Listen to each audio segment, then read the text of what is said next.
साथियों, इस वक्त हम अशोका बुद्ध विहार दशमेश नगर डिग्याना में बैठे हुए हैं। जम्मू, जिसे बुद्धिस्ट लोग जम्बू द्वीप कहते हैं, यहाँ पर बनते अलार कलाम पहुँचे हुए हैं। जम्मू कश्मीर की धरती पर वो बुद्ध प्रचार के लिए यहाँ पर आए हुए हैं। लगातार पिछले 2-3 दिन से वो जम्मू में हैं, लोगों से मिल रहे हैं और लोगों की जिज्ञासा जो है बुद्ध धम्म को जानने की, बुद्ध को पहचानने की और बुद्ध का मार्ग क्या है उसे समझने की, तो उनसे चर्चा करना चाहते हैं। और जो सवाल रहते हैं अमूमन बुद्ध धम्म को लेकर के और बुद्ध के इतिहास को लेकर के, उस पर चर्चा करेंगे। बहुत बहुत स्वागत है बंते जी हमारे प्रोग्राम। साधुवाद। बंते जी, मेरा पहला सवाल ये है कि एक बुद्धिस्ट बनते जो होते हैं, मॉन्क जो होते हैं, उनका जीवन कैसा होता है? अगर आप भी चाहते हैं RTI India news Bahujan Samaj की आवाज़ ऐसे ही उठाता रहे, आपकी आवाज़ सरकार के कानों तक पहुंचाए, जो खबरें आपकी सरकार तक नहीं पहुंच रही, जो मुद्दे नहीं पहुंच रहे, उन मुद्दों को सरकार तक पहुंचाए, तो आरटीआई इंडिया न्यूज़ का आर्थिक सहयोग करें। हर महीने 50 रुपये दे करके आरटीआई इंडिया न्यूज़ को बंद होने से बचाएं, ताकि आरटीआई इंडिया न्यूज़ आपकी आवाज़ बना रहे। बड़ा उचित सवाल आपने पूछा। सबसे पहले मैं तथागत सम्यक संबुद्ध को, अपने शास्त्रा को अभिवादन ज्ञापित करता हूँ। नमो बुद्धाय।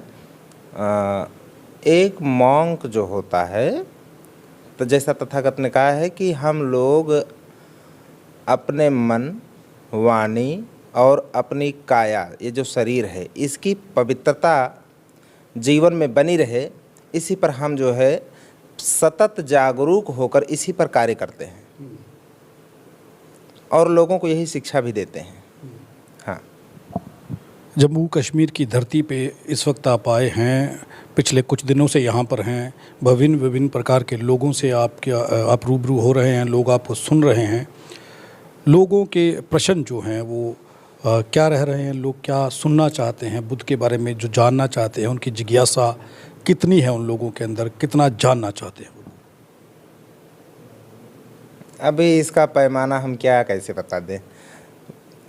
जिसकी जितनी जिज्ञासा रहती है उसी आधार पे लोग आते हैं, मिलते हैं। मैं भी उनके बीच में जाता हूँ। और जो उपासक जी हैं, इस बुद्ध विहार के जो निर्माता हैं, कितना अच्छा उन्होंने जो है बनाया फील्ड में, तो वो स्वयं जो है लोगों को लेकर के जाते हैं, ऑर्गेनाइज करते हैं। 10 लोग, 20 लोग, 15 लोग, 8-10 लोग, तो ऐसे लोगों का जो है समूह बना करके हम लोग वहाँ पर ऐसे समूह को संबोधित करने के लिए पहुँचते हैं। हाँ जी। तो विभिन्न प्रकार का सवाल लोग पूछते हैं, अलग अलग अपनी अपनी जिज्ञासा के अनुसार।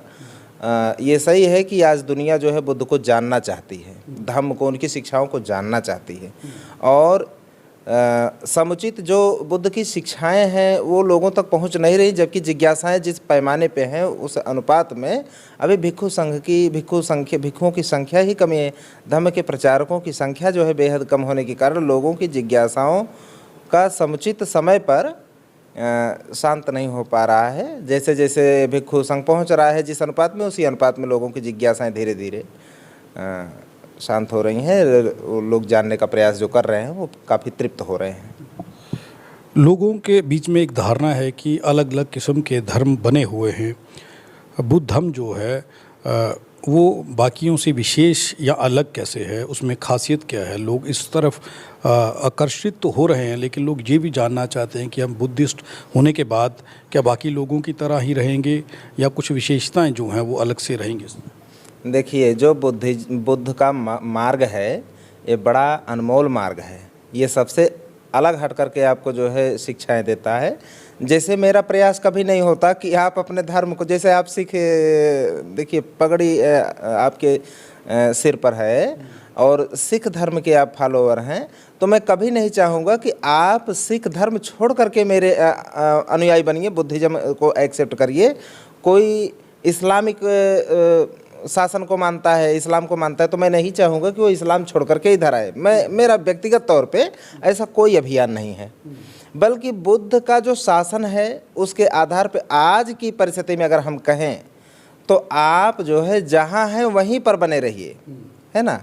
ऐसा कोई नहीं तो ऐसा द्वेष फैलेगा। सभी धर्मों के लोगों को जब हम जो है अपनी ओर आकर्षित करते हैं, छोड़ छोड़ करके लोग आएंगे तो द्वेष फैलेगा। तो जैसा कि मैंने बुद्ध शासन से थोड़ा बहुत सीखा है, बहुत अंश मात्र सीखा है, उसके अनुसार बस यही इतना मैं चाहता हूँ, मेरा जो अभियान है कि आप एक सिख बना रहे, एक इस्लामिक जो व्यक्ति है वो इस्लामिक बना रहे, और सब अपनी जगह पर बने रहें। और अगर वो समानता के धर्म को मानने वाले, मानवता को, बंधुता को मानने वाले हैं तो अपनी जगह पर बने रहें। बस बुद्ध की शिक्षाओं से वो पूर्ण मानव बन सकते हैं। ये बुद्ध की शिक्षाएं उनको एक अच्छा मानव बनाने के लिए जो है बहुत कारगर साबित हो सकती हैं। बुद्ध की शिक्षाओं को पाने के बाद जो है उनकी जीवन में वास्तव में जो सुख, शांति, अमन, चैन कायम हो सकता है, उनके समाज और उनके फैमिली, उनके देश में ये कायम हो सकता है, मिल सकता है। और बस ये लोगों को के पास पहुंचाने के लिए, क्योंकि दुनिया में बड़ी अशांति तब भी थी, आज भी है और रहेगी भी जो है। और जब जब अशांति होती है तो उसकी जो है एकमात्र दवा बुद्ध का जो है वचन है, और वो लोगों तक पहुंचाना हम लोगों का फर्ज भी है। खुद भी उससे लाभ पाते हैं और लोगों को भी बांटना हमारा कर्तव्य भी है। तो लोगों को दिया जा रहा है, लोग बड़े प्रभावित भी हैं, और बुद्ध के विचारों से वास्तव में लोग जो है कितना सरोकार रखते हैं कि वो तमाम धर्मों के लोग जो है अभी इसको पढ़ना ही चाह रहे हैं, जानना ही चाह रहे हैं। तो बस मेरा एक यही अभियान है, जैसा कि मैंने बताया, कि अपने जगह पर बने रहिए आप, लेकिन बुद्ध के बाबा साहब जी भी जो है कहते हैं कि भारत को बुद्ध में बनाने की बात वो करते हैं। भारत को बुद्ध में बनाने का भाव जो, जहाँ तक मैं उसका अर्थ समझता हूँ, कि बुद्ध के जो सिद्धांत हैं, बुद्ध के जो वो परम तत्व जिसे मानवता स्थापित की जा सकती है, वो जनता अपने जो है जहन में, आचरण में उतारे, है ना। तो बस इतना ही बाबा साहब चाहते हैं कि उनके मूल्यों को आप स्वीकार करके जो है एक बेहतर समाज निर्माण करने में योगदान दीजिए। ये आपसे जुड़ा हुआ सवाल है कि जब एक बनते हैं, एक बुद्धवांक बनते हैं, उससे पहले का जीवन जो होता है, और आपने कहा कि एक पुनर्जन्म हो जाता है, उसके बाद में आइडेंटिटी जो है वो बदल जाती है, तो उसमें जो जीवन है टोटल परिवर्तन आता है, चेंज हो जाता है। तो फिर जो लोग बुद्ध मॉन्क बनते हैं उनका जीवन में कितना परिवर्तन आता है, कितना चेंज हो जाता है? क्या कभी लगता है कि पिछला जीवन जो था वो बेहतर था या ये बेहतर है? आदमी हमेशा बेहतरी की ओर भागता है। अगर गृहस्थ जीवन में रह करके मैं ज़्यादा संतुष्ट होता तो इधर आने की आवश्यकता नहीं थी। अगर इधर भी आकर के मैंने अनुभव लिया और गृहस्थ जीवन का भी मेरे पास अनुभव है, दोनों जगह का अनुभव जब लेता हूँ तो वर्तमान जो जीवन मुझे मिला है इसमें ज़्यादा सुख, ज़्यादा अमन, चैन, शांति और बहुत आनंद कहने का तात्पर्य जो है अपने मनोविकारों को निकालने के लिए हमारे पास बुद्ध के जो अमृतवाणी है उसके माध्यम से हमको मार्गदर्शन मिलता है कि हम अपने मनोविकारों को निकाल फेंकें और इसी जीवन में हम अपने सुख शांति स्थापित करें अपने जहन में। तो इसके लिए जो है हमेशा उनकी वाणी हमारा मार्गदर्शन करती है। तो ये जो है, जो हम दोनों जगह का तुलना करते हैं तो भिक्षु का जीवन वास्तव में गृहस्थी जीवन से ज़्यादा जो है अच्छा ही होता है ना। जैसे अगर आप के सवाल के आलोक में मैं इतना कह सकता हूँ कि तथागत गौतम बुद्ध पहले राजा के लड़के थे, राजकुमार थे। आम गृहस्थी जो कामना करता है कि काश मैं राजकुमार होता, कितना सुख सुविधा मिलता, वो तो राजकुमार का सुख भोग चुके थे और फिर जो है वो सन्यासी बनते हैं और यहाँ पर भी उनको संबोधि लाभ होता है, बुद्ध बनते हैं। तो दोनों जगह का अनुभव, राजकुमार के तौर पे रह करके उनको गृहस्थी होने का सारा सुख उपलब्ध है और इधर जो है सारे मतलब भौतिक सुखों से वंचित है लगभग, है ना। तो जो इधर आध्यात्मिक सुख है उसके सामने जो भौतिक सुख है ना वो फीका पड़ जाता है। यही कारण है कि दोनों जगह का सुख लेने के बाद अगर जो है गृहस्थी का सुख जो है, उनके राजपाट का सुख ज़्यादा जो है श्रेष्ठ होता तो सन्यास जीवन त्याग देते, उस तरफ चले जाते। मगर उन्होंने ऐसा नहीं किया। उसको जब दोनों जगह का सुख ले लिया तो वो राजकुमार का भौतिक सुख प्राप्त करना वो उनको फीका लगने लगा।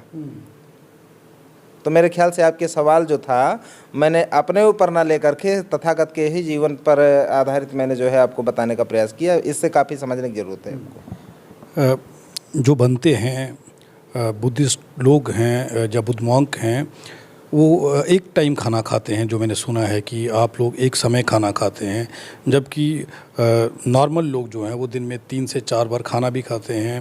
और उन्हें सुख सुविधाएं चाहिए रहने के लिए, गर्मियों में एसी चाहिए और सर्दियों में हीटर चाहिए, और आप इन सब चीज़ों को छोड़ करके जो जीवन जी रहे हैं वो उसकी स्थिति क्या है? देखिए, हम लोगों को जहाँ तक आप कहते हैं कि हीटर और तमाम सुख सुविधाओं को जहाँ तक एक तरफ लोग चाहते हैं गृहस्थी लोग, तो हम लोग बिना सर्दियों के हीटर, बिना गर्मियों में एसी के और ये तमाम जो है सुख सुविधाओं से हम लोग जो है थोड़ा दूर ही रहते हैं, बहुत ज़्यादा सुविधा के चक्कर में नहीं पड़ते हैं। उसका कारण होता है कि जैसे तथागत जो है ये जो हम लोगों का परम लक्ष्य है निब्बान प्राप्त करना, यानी मुक्ति प्राप्त करना, इस आवागमन के संसार से मुक्त हो जाना। तो ये मुक्ति पाने के लिए निब्बान हासिल करना पड़ता है। और निब्बान पाने का ये जो बहुत बड़ा अचीवमेंट है, तो इस निब्बान को पाने के लिए जो साधना की आवश्यकता होती है, तो उस साधना के मार्ग में ये जो हमारी 5 इंद्रियां हैं और हमारी कामनाएं हैं, इच्छाएं हैं विभिन्न प्रकार की, ये बाधक का काम करती हैं, बाधा बन जाती हैं। यदि मैं अपने जिह्वा के वश में हूँ, यदि मैं अपने ये जो इंद्रियां, त्वचा है इसके वश में हूँ, अपने चक्षु नेत्र के वश में हूँ, यानी 5 इंद्रियों के वशीभूत हूँ, तो मैं निब्बान जैसी परम अवस्था को प्राप्त कभी नहीं हो सकता। ये बहुत बड़ी बाधा है। इसलिए तथागत की जो है हम लोगों को शिक्षा दी जाती है कि इंद्रियों के स्वामी बनो। इंद्रियां आपके बस में होनी चाहिए, ना कि इंद्रियों के बस में ये सन्यासी होना चाहिए। तो इंद्रियों पर नियंत्रण करने के लिए समभाव में रहना पड़ता है। अभी कोई जो है हम लोगों को भोजन कराता है तो कोई बहुत ज़्यादा स्वादिष्ट कराता है, कोई फीका करा देता है, कोई नमक संतुलन में डालता है, तो कोई कभी कभी जो होता है नमक नहीं पड़ा होता है। तो उसमें हम लोगों को अपने समभाव में रहना पड़ता है कि समभाव यानी कि स्वादिष्ट होना भोजन या स्वादिष्ट ना होना, नमक फीका होना या नमक तेज होना या संतुलन में होना, ये जीभ की ज़रूरत है, शरीर की नहीं। और हम लोगों को जो आहार है वो शरीर के लिए है, जीभ के लिए नहीं। तो जीभ के जो है जीभ का पोषण नहीं करते हैं। ये जो चक्षु रूप देखना चाहते, रूपवान स्त्री रूपवान पुरुष देखना चाहता है, तो हम इस इंद्री के इस ज़रूरत को हम पोषित नहीं करते हैं। इंद्रियों को अपने नियंत्रण में रखा जाता है। यही सारी शिक्षाएं हम लोगों को सिखाई जाती हैं बुद्ध की, कि अगर इन 5 इंद्रियों को या मन को लेकर के यहाँ पर 6वीं इंद्री मानी जाती है, तो ये 6 इंद्रियों को अपने वश में रखना और अपने मन वाणी काया को पवित्र रखते हुए परम निब्बान का जो हमारा लक्ष्य है उसके लिए प्रयासरत रहना। और उसके प्रयास में, उसके मार्ग में ये सारी जो है काम भोग वासनाएं बाधक हैं, इसलिए हम लोग समभाव में रह करके उनसे दूर रहते हैं। आपने कहा कि मुक्ति प्राप्त करनी है, इन सब चीज़ों से, मोह माया से जो है वो त्याग लेना है।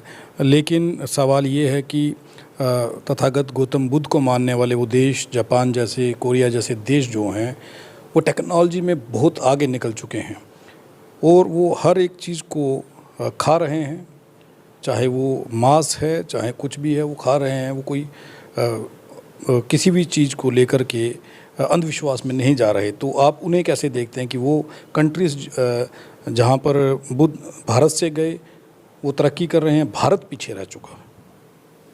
देखिए, जब बुद्ध के विचारों पर कोई भी देश अमल करता है तो निसंदेह आगे जाएगा ही जाएगा।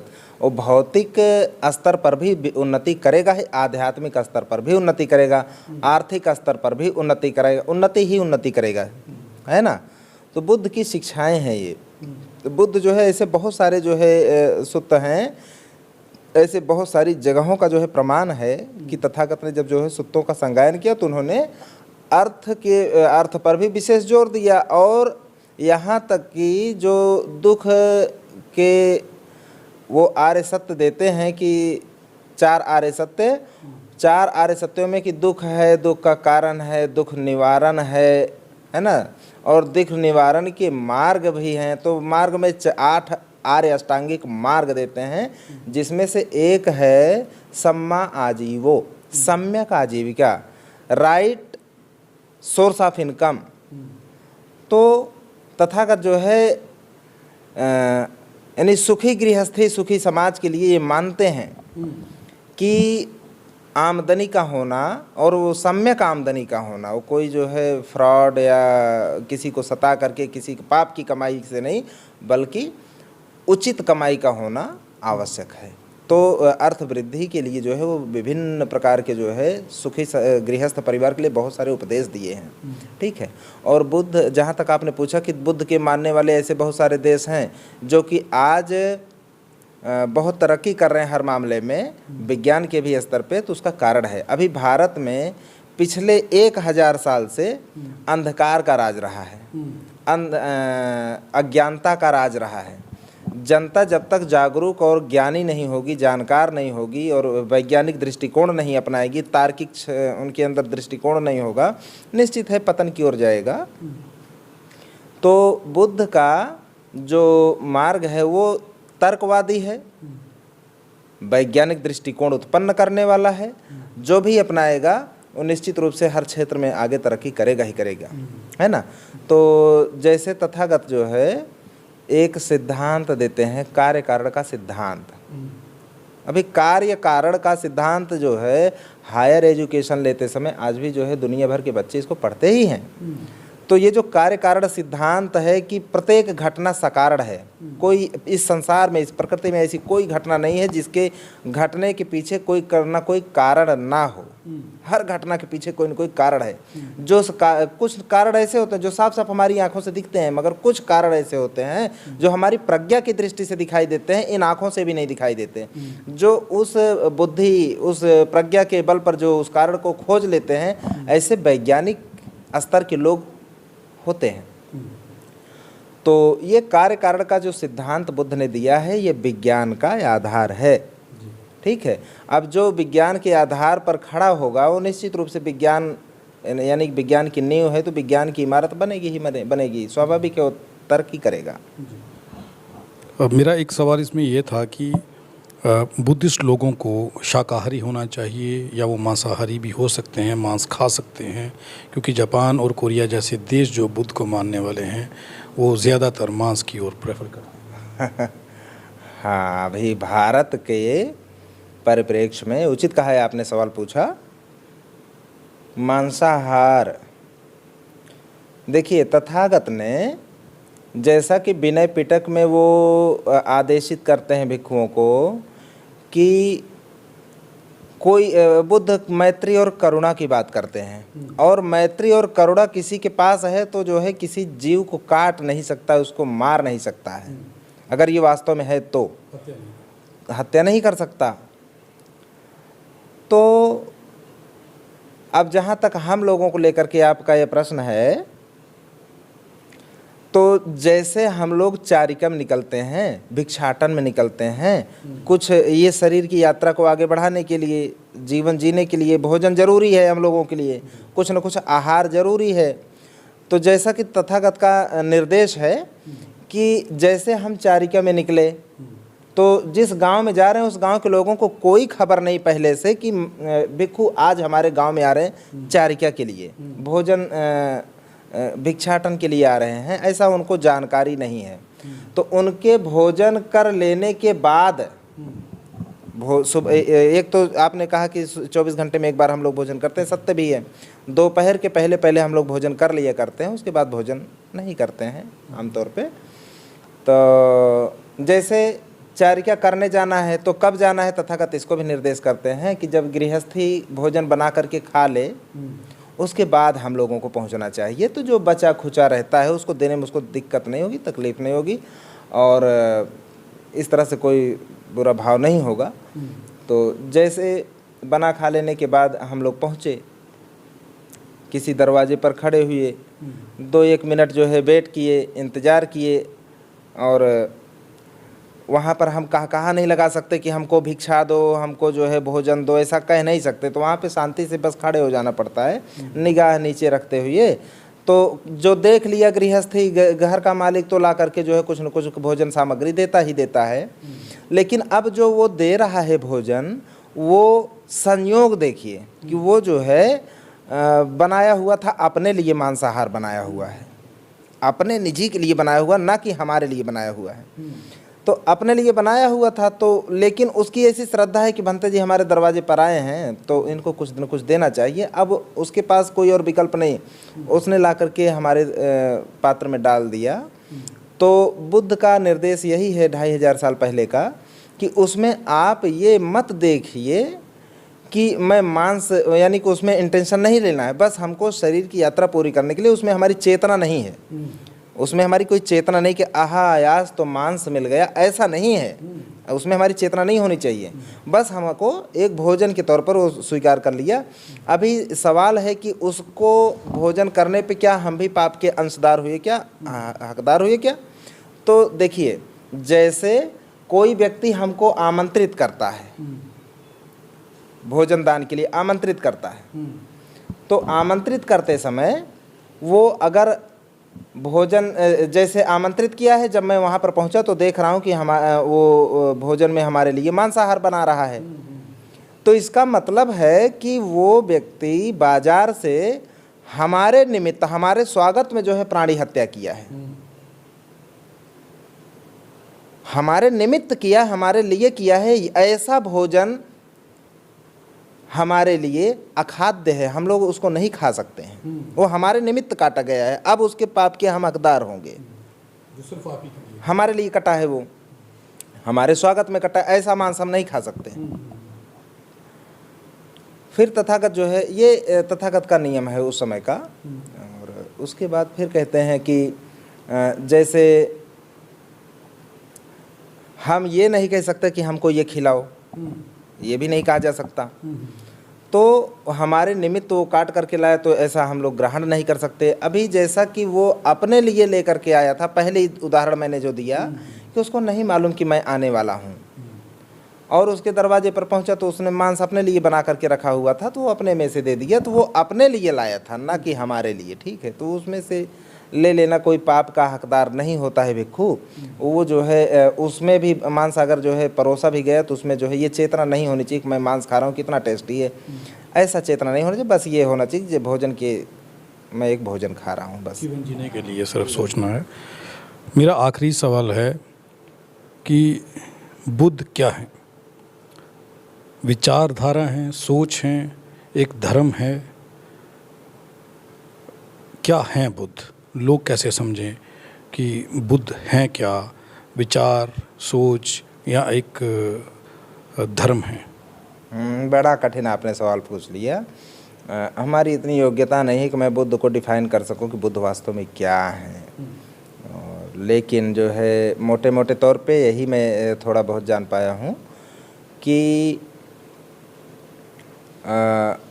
कई जन्मों से आदमी अपनी, कोई मनुष्य, कोई जीव कई जन्मों से, एक तो वो पहली बार जो है महासंकल्प लेता है कि मुझे सम्यक संबुद्ध बनना है और अपना भी कल्याण करना है, संसार का भी कल्याण करना है, बहुत सारे प्राणियों का कल्याण करना है। ऐसा वो महासंकल्प ले करके फिर कई जन्मों तक वो जो है अपनी पारमिताओं को, मुख्य रूप से 10 पारमिताएं होते, लेकिन जो है टोटल अगर लिया जाए तो 30 पारमिताएं होती हैं।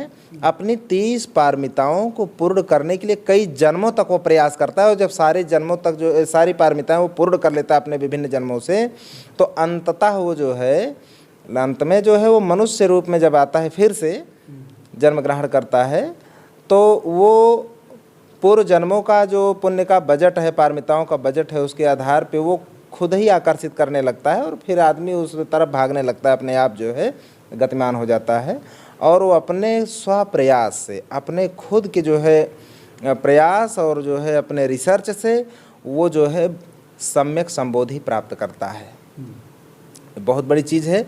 और सम्यक संबोधि जब प्राप्त करता है तो अपना भी कल्याण करता है और जनता का भी कल्याण करता है। कोई मनुष्य ऐसा होता है उस सम्यक संबोधि के तौर पे जो है वो इस आवागमन वाले, यानी जैसा बुद्ध का मार्ग है कि बुद्ध दुख की बात करते हैं, जो वास्तव में है कि दुख है और ये दुख का मुक्ति का मार्ग है। तो दुख जैसा कि ये अभी ये जनता को जो है, जैसे कभी कभी कोई और दार्शनिक मान्यता के अनुसार ये कहते हैं कि नहीं, जगत ब्रह्म सत्य जगत मिथ्या, यानी कि जो दिखाई दे रहा है जगत मिथ्या है, ब्रह्म सत्य है। तो अभी आम जनता जो है या वैसे भी जो है इंसान से अभी पूछो कि ब्रह्म क्या है, शायद वो जान ना पाए। ब्रह्म तो एक बार पूछना पड़ेगा ब्रह्म है क्या चीज़। लेकिन दुख क्या है, दुख तो जो है जानवर बोल नहीं सकता, नहीं तो वो भी बताता कि दुख क्या है, वो बता सकता है। इंसान का तो बात ही छोड़ दीजिए। हर इंसान चाहे गरीब हो, चाहे अमीर हो, चाहे जिस वर्ग का हो, चाहे दुखिया हो, चाहे धनी हो, हर तरह का जो है मनुष्य कहीं न कहीं कोई न कोई शरीर और मन से दोनों से पीड़ित होता है, कोई न कोई मन से भी पीड़ित होता है, मनोविकारों से। तो बुद्ध जो है दुख जो है आर्य सत्य है, सीधा सीधा बात करते हैं। और वो दुख को दिखाते भी हैं कि दुख है, जिससे हर आदमी दुखी है, और दुख से मुक्ति का मार्ग भी बताते हैं। तो बुद्ध जो होते हैं मुख्य रूप से वो ये 10 बलधारी भी उनको कहा जाता है। बहुत बड़ी बात होती है। कोई मनुष्य जो है वह अवस्था, जिस अवस्था पर पहुंच करके वो कुछ भी शेष नहीं रह जाता जो जानता ना हो। लगभग वो जो है सर्वज्ञ कह लीजिए, वो सब कुछ जान जाता है, प्रकृति के सारे सिद्धांतों को जान जाता है। कि कोई जो है किसी अपने चित्त को भी वो भली भांति जान जाता है, अपने पूर्व जन्मों को भी वो भली भांति जान जाता है कि मैं कितने जन्मों से जो है चलता चला आ रहा हूँ, कितना दुख भोगा। बुद्ध एक जगह ऐसा भी कहते हैं कि मैंने विभिन्न जन्मों में, असंख्य जन्मों में अपने उन जन्मों के माता पिता के मरने पर कितना रोया, उन भाई बंधुओं के मरने पर कितना रोया, अपने सगे संबंधियों के मरने पर कितना रोया, पूरा जो है यात्रा का वर्णन करते हैं। और बुद्ध का मतलब ही होता है कि वो जो है अपने पूर्व जन्मों को की घटनाओं को वो ऐसे ही उनको स्मरण हो जाता है जैसे कि शीशे में, दर्पण में हमारा चेहरा साफ साफ दिखाई देता है। ऐसे ही उनको पूर्व जन्मों की सारी घटनाओं का साफ साफ जो है दर्शन होता है, देख लेते हैं। और न केवल अपना ही देख लेते हैं, किसी भी के चित्त को वो जो है देख करके अपनी इन आँखों से नहीं, अपनी प्रज्ञा की दृष्टि से, दिव्य चक्षु से वो किसी के भी चित्त को रीड करके जो है जान लेते हैं कि उसके पूर्व जन्मों की अंदर में क्या क्या घटनाएं उसके साथ में हुई हैं। ठीक है, तो वो देखते हैं कि कितना दुख जो है इंसान सहता है, कितना दुख जो है प्राणी सहता है। तो वो उस दुख से निकलने का मार्ग भी बताते हैं। यानी कि बुद्ध जो होते हैं वो प्रकृति के सारे सिद्धांतों को जान जाते हैं और फिर देखते हैं कि ये जीवन जो है दुख से भरा है, और फिर इससे निकालने का मार्ग भी जो है बताते हैं। और बुद्ध तो यहाँ तक कि जो देवता होते हैं और जो और ऐसी सत्ताएं होती हैं जिनको हम अपनी आँखों से नहीं देख सकते हैं। अभी जब बुद्ध वंदना पढ़ते हैं तो उसमें आता है कि सत्था देव मनुष्यानंग। बुद्ध जो है मनुष्यों के साथ साथ देवताओं के भी शास्ता हैं, लोक शास्ता हैं, उनको भी मार्गदर्शन करते हैं, है ना। तो बहुत बड़ी चीज़ है। कई लोग तो बुद्ध को नास्तिकता के साथ जोड़ करके देखते हैं, और लोग ये कहते हैं, काफ़ी सारे लोग जो हैं जो ईश्वर में विश्वास नहीं रखते वो बुद्ध को फॉलो करते हैं। वो कहते हैं कि हमें बुद्धि से, विवेक से काम लेना है, ईश्वर नाम की कोई चीज़ नहीं है। ये कहा जाता है कि आखिर में बुद्ध ने भी ये कहा था कि आपके दिमाग और आपसे बड़ा कोई ईश्वर या कोई परमात्मा नहीं है। देखिए, बुद्ध ने जो कहा है लोगों के लिए कि आपका कोई मालिक नहीं है, आपका कोई मालिक नहीं, आपका मालिक आप स्वयं हो। और एक जगह तथागत ने ऐसे भी कहा है कि आपका यानी कि आप अपना दीपक स्वयं बनो, अत्त दीपो भव, अपना दीपक स्वयं बनो। तो बुद्ध जो है हमेशा इन चीज़ों को प्रेरित करते हैं, ठीक है। तो दूसरी बात कि आपने कहा कि बुद्ध नास्तिक हैं, ऐसा कहना जो है सही नहीं होगा। बुद्ध ही वास्तव में आस्तिक हैं। अगर एक दृष्टि से देखा जाए तो ऐसा हम कह सकते हैं, बुद्ध ही वास्तव में आस्तिक हैं और बुद्धिस्ट ही वास्तव में जो है आस्तिक होते हैं। आस्तिक का मतलब जो है जैसे स्व आस्तिक होता है, आस्तिक का मतलब होता है अपने पर विश्वास करने वाला, ठीक है। और ये अलग अलग मान्यताएं हैं, लेकिन जहाँ तक आस्तिक नास्तिक को आज की दृष्टि में देखा जाता है कि ईश्वर को मानने वाला नास्तिक होता है और मानने वाला आस्तिक होता है, ना मानने वाला नास्तिक होता है। तो बुद्ध दोनों चीज़ों पे नहीं है। बुद्ध जो है पूर्व भाव से ग्रसित नहीं होते हैं। बुद्ध किसी चीज़ को एक्सपेरिमेंट करके अपने अनुभव से पहले स्वयं देखते हैं, जानते हैं, समझते हैं, ठीक है। जब उनकी दृष्टि में कोई चीज़ आती है, हाँ इसका अस्तित्व है, तो उसको मानने में क्या हर्ज है, उसको मानते हैं कि हाँ ये है।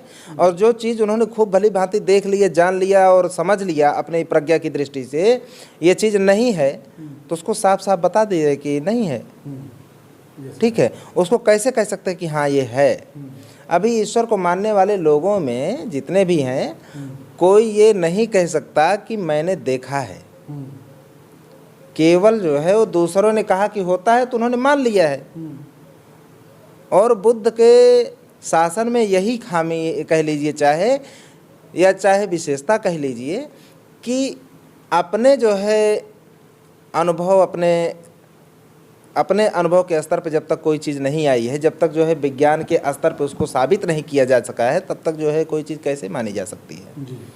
अभी विज्ञान भी यही प्रोसेस, विज्ञान का भी प्रोसेस यही है और बुद्ध का भी प्रोसेस यही है कि जब तक किसी मामले में आप अच्छे से अध्ययन करके, रिसर्च करके, जब तक उसके नतीजे पर ना पहुंच जाएं, तब तक आप ना किसी चीज़ को स्वीकार कर सकते हैं और ना किसी चीज़ को इनकार कर सकते हैं, ठीक है।